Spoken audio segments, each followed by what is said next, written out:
Let's get it. Let's go. We about to talk about these quarterbacks today.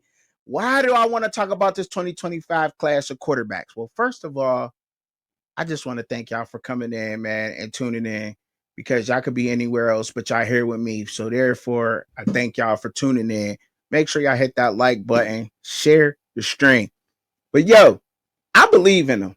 I straight up believe in these quarterbacks. I do. And there's no other reason besides this intuition I grew up with. Now, for real. And how I survive things, right? So, but I'm gonna start off with two quarterbacks that I think that could be invited to a camp. You know what I mean? They're not really per se the quarterbacks that's going to go to a team and change a franchise, but a guy that you can get as an undrafted rookie free agent that I think fits the mold for NFL quarterback that has all the traits and maybe missing some traits or and definitely needs some time to develop, but they definitely are the prototypical size that you want in the NFL for quarterbacks. And they have this and they have the weight, right? The physical attributes, right? So, I mean, there's plenty traits that you want to look for in a quarterback, right? So you want to look at the decision making, competitiveness. I think that all falls into like the resilience of things, their vision, their field vision, their decision making, their accuracy, their leadership. There's that's falls into some of the traits of a quarterback that you want to be looking for.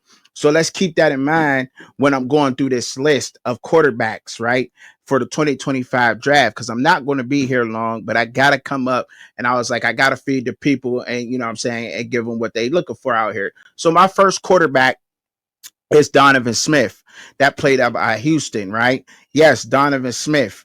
And Donovan Smith possesses a lot of those traits. Now, granted, Donovan Smith did not have the best of he didn't have all the best years and because of injuries this year. I think he was benched because he threw twice as many interceptions as he had touchdowns this past season. He only had 67 yards, 4 touchdowns, 8 interceptions, right? And that's his stats for this year. But I think some of his better years came in, and I'm really not one that's big on that. But since there's a lot of people out there that do this, why can't I get away with it, right? You know what I'm saying? But in 2023 was his best year, I think, up at Houston. You know what I'm saying? He threw for 2,801 yards. He had 22 touchdowns, 13 interceptions, had a QBR passer rating of 135, and he also rushed for 428 yards and he had 6 touchdowns, right? That year. And I look, I'm not saying that Donovan Smith is going to be, like I said, no franchise changing quarterback. I think I look at him like a Charlie Batch ish. You know what I'm saying? Somebody that you could bring in as an undrafted rookie free agent, stash away on your roster, sign him to your practice squad, and build him up and get him ready because he has the size. You know what I mean? And he possesses some of the skills that you really want to look for.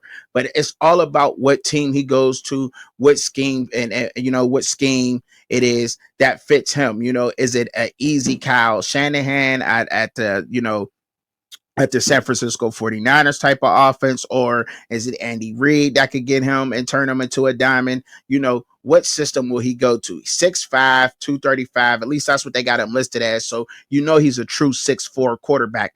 And that's what you want. And he has the weight too to go with that. And he threw some passes at the Big 12 pro day, and it looked all right.